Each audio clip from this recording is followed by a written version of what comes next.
Henrik, 30-something. Senior systems analyst at a mid-sized tech firm. It's a decent gig. The pay is good, the work is challenging, and I'm respected for being the guy who can untangle the knots nobody else can. My desk is the unofficial final boss of technical problems. When junior devs have stared at a bug for 6 hours and are about to sacrifice a goat to the server gods, they come to me. My team is solid. We have a good mix of people, and for years, competence was the only thing that mattered. Makey, another senior guy, is my closest work friend. He's cynical as hell, but sharp as a tack. We can solve most issues with a few minutes at a whiteboard. Then there's Eliza. She's smart, capable, and we've always had a great professional relationship. We've pulled the team out of the fire on more than one occasion together. And overseeing it all is Mr. Pearson, old school manager. He doesn't care about your feelings or your star sign. He cares about two things, deadlines and budget. As long as the work gets done on time and doesn't cost him a fortune, he leaves us alone.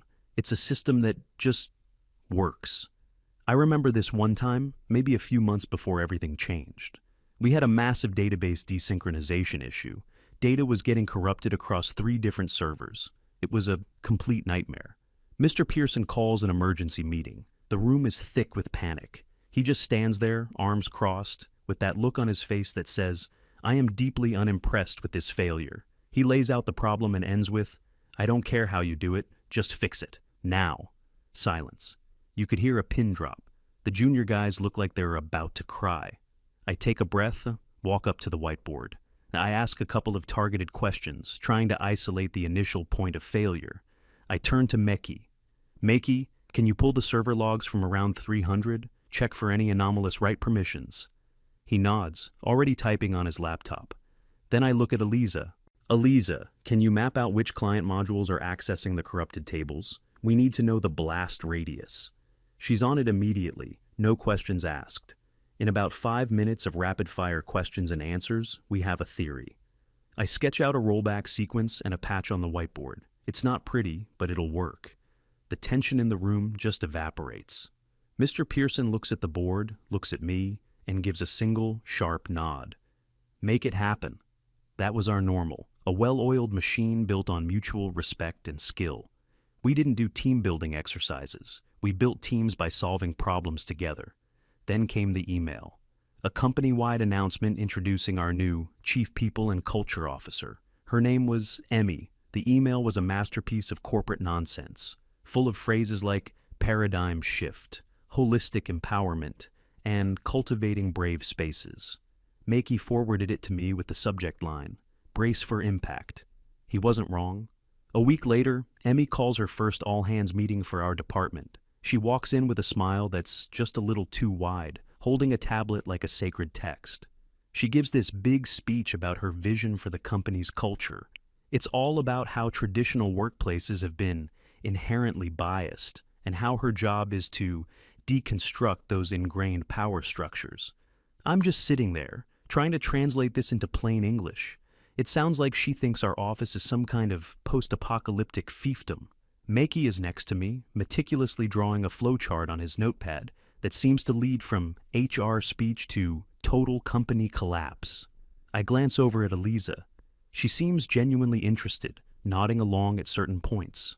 A few of the other women on the team look hopeful too. Maybe I'm just being cynical, I think. Maybe this won't be so bad. Then Emmy gets to the point, her first major initiative. She pulls up a slide on the projector. It has a picture of a flower blooming with the words "Ideation Sanctuaries" in a soft, cursive font. She starts talking about brainstorming sessions. She says that research shows that in mixed-gender meetings, men tend to dominate the conversation, and their assertive communication style can inadvertently silence female voices. She claims that this creates an environment where brilliant ideas from women are lost, stifled by unconscious masculine bias. The air in the room is getting heavy. I can feel where this is going. Emmy clicks to the next slide. To foster a truly equitable environment and unlock the full potential of our female talent, she says, her voice filled with manufactured enthusiasm. All future problem-solving and brainstorming sessions will be women only. Stunned silence. Not even Makey has a sarcastic comment. He's just staring, jaw slightly agape. Someone in the back, a junior programmer, raises his hand. So, if there's a major technical issue, we're not allowed to be in the meeting to help solve it? Emmy gives him a patient, condescending smile. It's not about being allowed, she corrects him. It's about creating a space where women can collaborate without the pressure of performing for the male gaze or fighting to be heard over louder voices. She continues, the solutions they devise will then be delegated for implementation. It's about empowering them to lead the creative process from start to finish. The implication is clear. The women will have the ideas. The men will do the grunt work. I look at Mr. Pearson, expecting him to shut this down immediately. This is the most inefficient, idiotic plan I've ever heard. He just stands in the corner, looking bored. He catches my eye and gives a tiny shrug, as if to say, "Not my department." My stomach sinks. He's not going to intervene. As long as HR is happy and he doesn't get any official complaints, he's going to let this circus play out. The meeting ends, the room divides. The women, led by an enthusiastic Emmy, gather in a small, excited group. The men just kind of stand there, shell-shocked. Makey, myself, and a couple of the other senior guys head to the break room. Makey is pacing back and forth, furious. This is insane. We have to go to Pearson. We have to file a complaint. This is literal discrimination. I let him vent. He's right, of course. But I've been in the corporate world long enough to see the trap. And what do you think will happen if we do? I ask quietly. He stops pacing. They'll call us sexists, I continue. They'll say we have fragile egos, that we can't handle women taking the lead. Emmy will write a 100-page report on our resistance to inclusive change. We'll be the villains of the story. We can't win by fighting it. Makey slumps into a chair. So what do? Just take it? No, I say, a plan forming in my mind. We don't fight it. We embrace it. We follow the new rules. Perfectly. They all look at me, confused. It's called malicious compliance, I explain. From this moment on, we do exactly what is in our job description, nothing more. We complete our assigned tasks. We meet our deadlines. We are polite and professional at all times. I lean forward. But we offer nothing extra. No more helpful suggestions in the hallway. No more, hey, I saw you were struggling with that. Have you tried this? No more 5-minute whiteboard sessions that save someone 2 days of work. Our creativity, our problem solving, our experience, that's for us now. They want the women to solve the problems? Fine, let them. A slow grin spreads across Makey's face. He gets it. We make a pact. Right there in the break room, we will work to rule. The first week of the new regime is weird. The women have their first ideation sanctuary meeting in the big glass conference room. We can see them in there. They've got colored sticky notes, fancy pens, a platter of pastries. Emmy is facilitating, pointing at a whiteboard and smiling encouragingly. Meanwhile, the rest of us are at our desks, and it's quiet, eerily quiet. Normally, there's a low hum of collaboration, people asking quick questions, helping each other out. Now, there's just the clicking of keyboards. It feels like the soul of the office has been surgically removed. After 2 hours, the women emerge from their meeting. They don't look energized or triumphant. They look tired. Later that day, an email comes out, summarizing the results of their brainstorm. It's 3 pages of vague platitudes. We need to foster more cross-functional communication. We should think outside the box to enhance client satisfaction. Our core mission should align with our brand values. There is not a single concrete, actionable idea in the entire document. Makey forwards it to me with the comment, "I'm so empowered I can barely breathe." The next day, a small but annoying bug pops up in one of our legacy systems.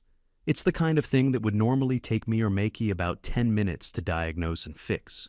It gets assigned to one of the junior female programmers. I see her struggling with it all morning. She keeps trying the same thing over and over, getting more and more frustrated. In the old days, I would have walked over, pointed out the one line of code she was missing, and that would have been that. But the pact is the pact. I keep my head down and focus on my own tasks. Around lunchtime, Eliza comes over to my desk. "Hey, Henrik," she says, trying to sound casual. "We're all a bit stuck on the legacy bug. Any chance you remember any weird quirks with the old database connection?" She's trying to get help without officially asking for it. I look up from my screen, give her a polite, neutral smile. Sorry, Eliza, I'm swamped with my own tickets right now, I say. Besides, that sounds like a great problem to take to your next brainstorming session. I'm sure you all will come up with an innovative solution.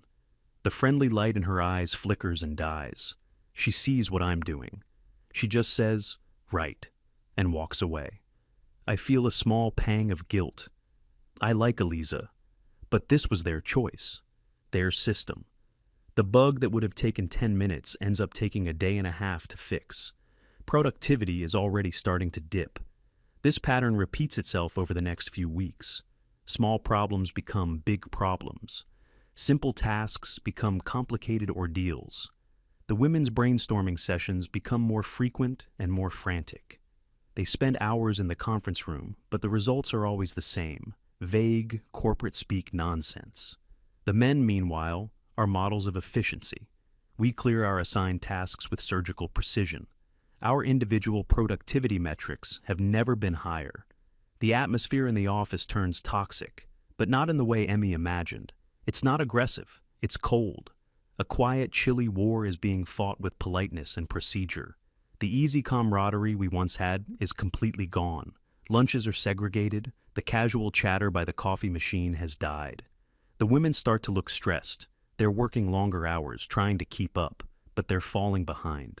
They were told they'd be empowered, but instead, they've just been isolated and given all the responsibility without the collective experience of the full team. Emmy seems oblivious to it all. She sends out cheerful emails praising the vibrant contributions from the female empowerment circles. She sees the long hours the women are working and frames it as passionate engagement. She's living in a fantasy world built on her own ideology. Mr. Pearson hasn't said a word. The overall project deadlines are still being met, mostly because the men are working so efficiently on their siloed tasks. But the cracks are beginning to show. The final nail in the coffin is a new project that gets greenlit. Let's call it Project Vanguard. It's the biggest, most important project our company has taken on in years, a massive software overhaul for our #1 client. The stakes are incredibly high. If we succeed, it means a huge new contract. If we fail, we could lose the client and face serious financial penalties. This project is a beast. It's complex, with dozens of interconnected parts. It requires deep knowledge of both our old and new systems. It requires a perfectly functioning, collaborative team. It requires every single bit of experience and expertise we have in the department. Mr. Pearson announces the project in a kickoff meeting. He makes it clear that failure is not an option. His reputation is on the line. As the meeting ends, Emmy stands up, beaming. "This is a wonderful opportunity," she declares. "The entire creative and architectural phase of Project Vanguard will be handled by our women's ideation group. It will be the ultimate showcase of what empowered female leadership can achieve." I look at Makey. His face is pale. I look at Eliza. Even she looks terrified. She knows they can't do this alone. I look at Mr. Pearson. He's looking at his phone, already mentally checked out. And I know, with absolute certainty, that this is going to be a complete and utter disaster. The first phase of Project Vanguard begins. The women are in the conference room almost permanently. Their meetings go on for days. The men are assigned the preliminary work, setting up servers, organizing documentation, and other tasks that are important, but not central to the core design. We do our jobs, we do them well, and we wait. After 2 weeks, the architectural vision document is released.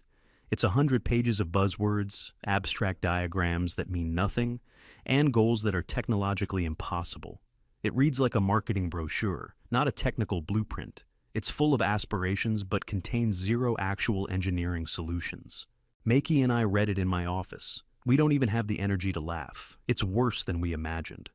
"They're building a castle in the sky," Makey says, tossing the document on my desk. "There's nothing here to actually build." He's right. The foundation is missing. The entire plan is unworkable. But it's not our job to say so. Our job is to implement the delegated tasks. The first tasks are delegated, and they make no sense. They're asking us to build components that can't possibly interact with each other, based on their own design. A junior guy goes to Eliza to point out a fundamental contradiction in the specs. He comes back to his desk looking defeated. He says she told him that his job wasn't to question the vision, but to find a way to make it work. The pressure is getting to her. She's no longer the collaborative colleague we knew. She's become a stressed-out enforcer for Emmy's fantasy project. So, we do what we're told. We build the broken pieces, documenting every single step. We write code that we know will fail, but it meets the specifications we were given. We cover our tracks.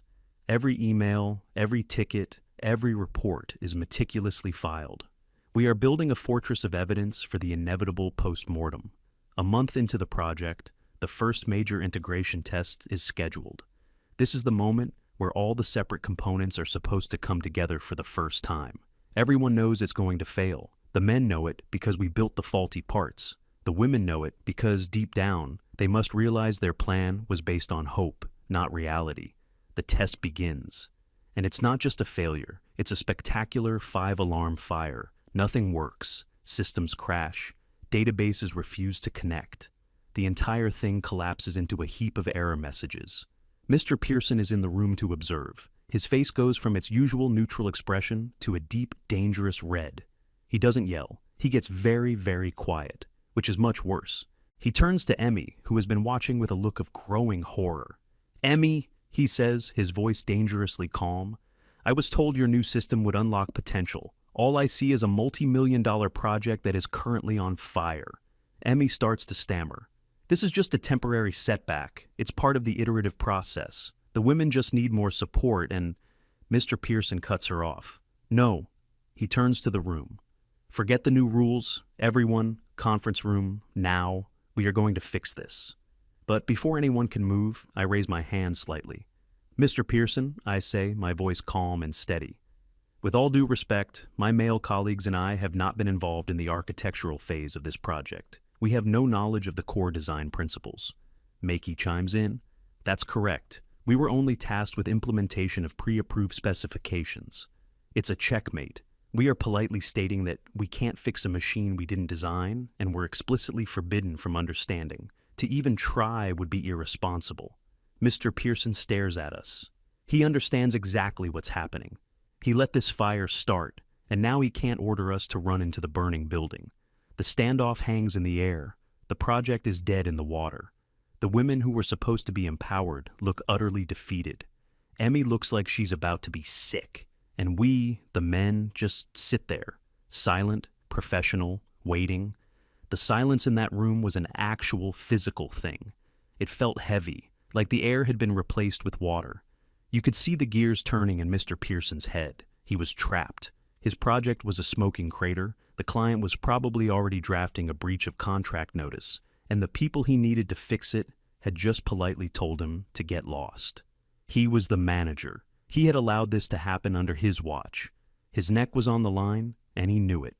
Emmy seemed to finally grasp the gravity of the situation.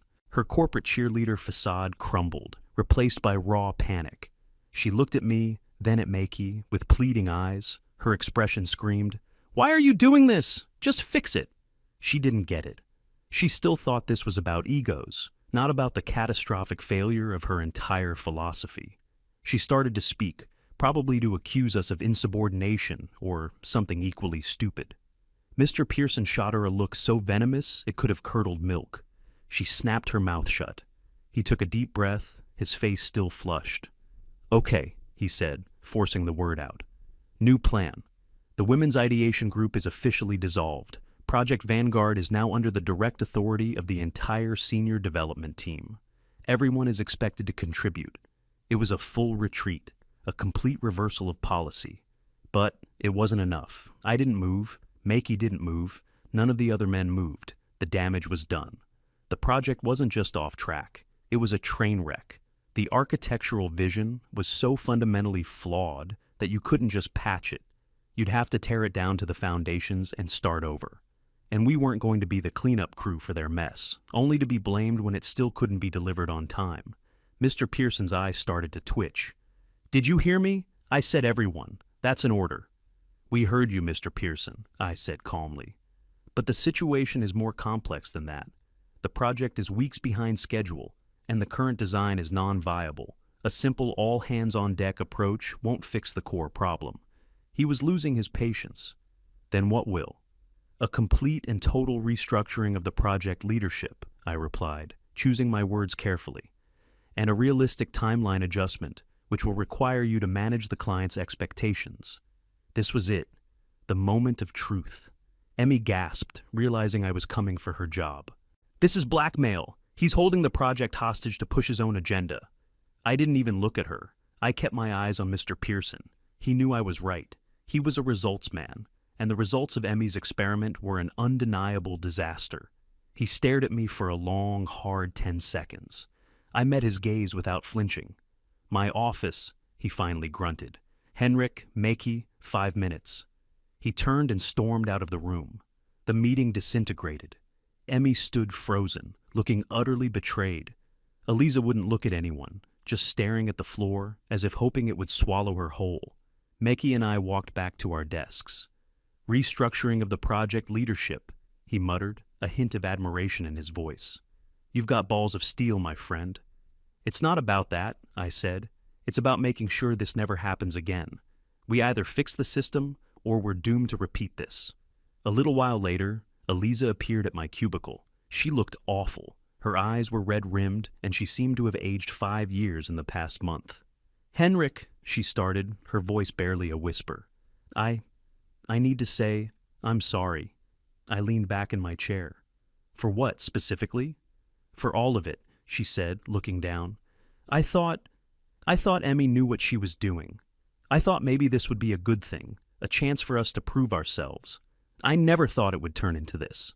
She took a shaky breath. We were in over our heads from day one. The vision document, it was just a collection of buzzwords we thought sounded good. We had no idea how to actually build it. Every time one of us raised a technical concern, Emmy would just talk about overcoming internalized patriarchal limitations, or some other nonsense. She convinced us that any doubt was just a lack of confidence. This was the confession, the moment of clarity. She finally said the part that mattered most. We were drowning, and we were told that asking you for a life raft was a sign of weakness. I'm so sorry. You tried to warn us, in your own way, and we didn't listen. I felt a bit of the ice around my heart melt. This wasn't the arrogant colleague from a few weeks ago. This was the old Eliza, the competent professional who was smart enough to admit when she was wrong.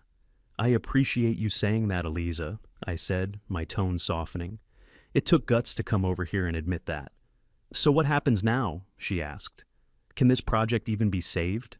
I don't know, I answered honestly. But Makey and I are about to go see Mr. Pearson. We'll see what he's willing to do to salvage it. She just nodded and walked away. Makey and I went to Mr. Pearson's office. He was sitting at his desk, staring at the ceiling. Shut the door, he said, without looking at us. We did. All right, he said, leaning forward and putting his hands on his desk. Talk. What do you want? It's not what we want. It's what the project needs, I started. First, Project Vanguard needs a single, undisputed technical lead with full authority to make architectural decisions. No more design by committee. No more HR oversight. Okay, who? He asked. Me, I said simply. Ann Makey is my second. We'll co-lead the technical recovery. He nodded. Done. What else? Second, I continued, Emmy is to have zero involvement with this project. She is not to attend meetings, she is not to have any input, and she is not to speak to any member of the technical team for any reason. Her influence has been catastrophic. Mr. Pearson actually smirked at that. A tiny, bitter little smirk. I think I can arrange that. What else? Third, we need to do a full, honest audit of the project. We need to assess what, if anything, is salvageable. Then we create a new, realistic project plan with a new timeline. You will have to take that new timeline to the client and get their sign-off. The original deadline is impossible. This was the hard part for him. It meant admitting failure to the higher-ups and to the client. And finally, I said, the team goes back to the way it was. Everyone is a contributor. Ideas are judged on merit, not on who they came from. Eliza is a good engineer. She was just put in an impossible position. We need her, and others like her, to be part of the solution, not segregated from it. Mr. Pearson was silent for a full minute, just looking at his hands. You drive a hard bargain, Henrik, he finally said. It's the only way this works, I replied. He let out a long sigh. Fine, you've got it, all of it.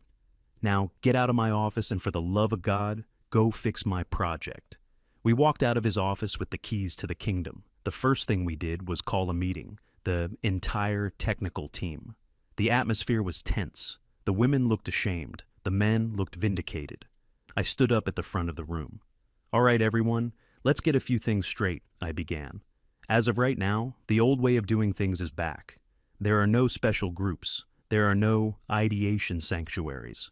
There is only one team, us, and we have a mess to clean up.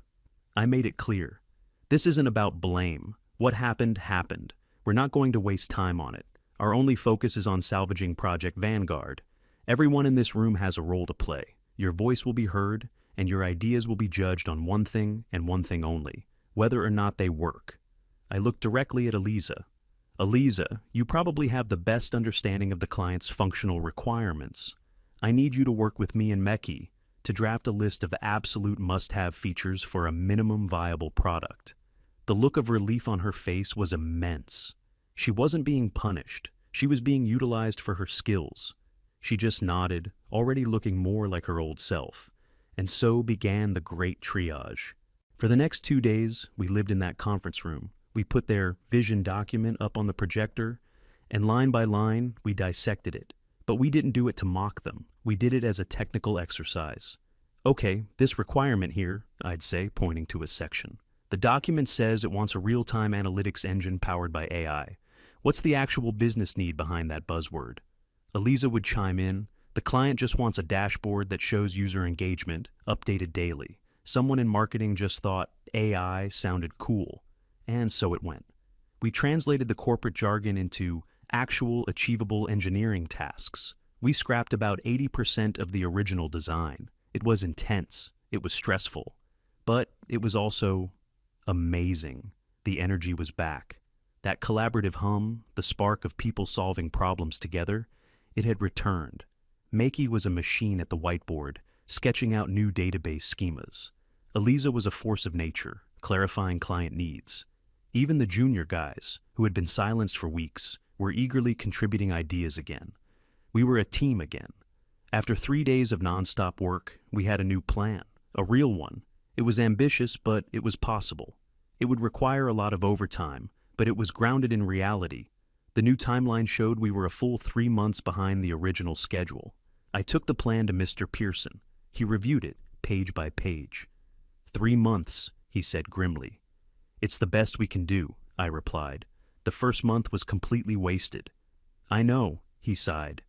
The client is flying in for a meeting tomorrow morning. You're coming with me. You're going to explain this to them. The next morning, I was in the main boardroom with Mr. Pearson and 2 very unhappy-looking executives from the client company. I didn't make excuses. I didn't throw anyone under the bus by name. I just laid out the facts professionally. There was an internal restructuring of the project management methodology at the beginning of the project, I explained. The initial architectural phase was conducted under this new methodology. Unfortunately, the resulting design was not technically feasible. I then presented our new plan. I showed them the new architecture, the new timeline, and the new risk assessments. I answered every single one of their technical questions with brutal honesty. When I was done, there was a long silence. One of the executives looked at Mr. Pearson. So, to be clear, he said, you spent a month letting a non-technical methodology drive our multi-million-dollar project into the ground. Mr. Pearson looked like he had swallowed a lemon. There were procedural missteps. They have been corrected. Henrik is now in full control. The executive looked at me. And you're confident you can deliver on this new plan? I'm confident it's the only plan that has a chance of working, I said. They talked between themselves for a few minutes. Finally, they agreed. They were furious about the delay, but they were impressed with the new plan's thoroughness. They gave us the extension. As we walked out of the boardroom, Mr. Pearson looked at me. You handled that well. You could have buried me in there. Burying you wouldn't get the project finished, I said. The fallout for Emmy was swift and silent. The day after the client meeting, we saw her walking out of Mr. Pearson's office. She wasn't smiling. A little while later, an email went out from high-level HR announcing that Emmy had decided to pursue other opportunities. The classic corporate execution. We saw her one last time that afternoon. She was at her desk, packing her things into a cardboard box. One of the building's security guards was standing nearby, watching her. Standard procedure for a terminated employee. She didn't look at anyone. She just packed her motivational posters and her corporate jargon textbooks, and then the guard escorted her out of the building. It was a quiet, pathetic end to her reign of empowerment. A few weeks later, someone found her on a professional networking site. She'd updated her profile. She was now a diversity and inclusion consultant, advertising her services to other unsuspecting companies. The office slowly returned to normal, or a new normal. We hit our new deadlines for Project Vanguard. The team, the real team, worked beautifully. We pulled it off. The chilly atmosphere between the men and women thawed. The shared trauma of the project and the shared victory of fixing it seemed to heal the rift. Eliza became one of my most trusted collaborators. She had learned a hard lesson about the difference between genuine equality and ideological nonsense. One afternoon, months later, Makey and I were grabbing coffee. "You ever think about it?" he asked. "What she was trying to do?" "All the time," I said. "I think she honestly believed she was helping. She just had no clue about reality. She saw everything through a lens of power and oppression. And she couldn't see that sometimes. A group of people is just a group of people trying to get a job done." I took a sip of my coffee. "She thought the problem was men being too loud," I mused. She never considered that the problem might be her trying to silence the half of the team that knew how to build things. We finished our coffee in comfortable silence. The crisis was over. We had won, not by shouting or protesting, but by being competent, patient, and letting a monumentally stupid idea collapse under its own weight. And back at our desks, work was waiting. Just the way it should be.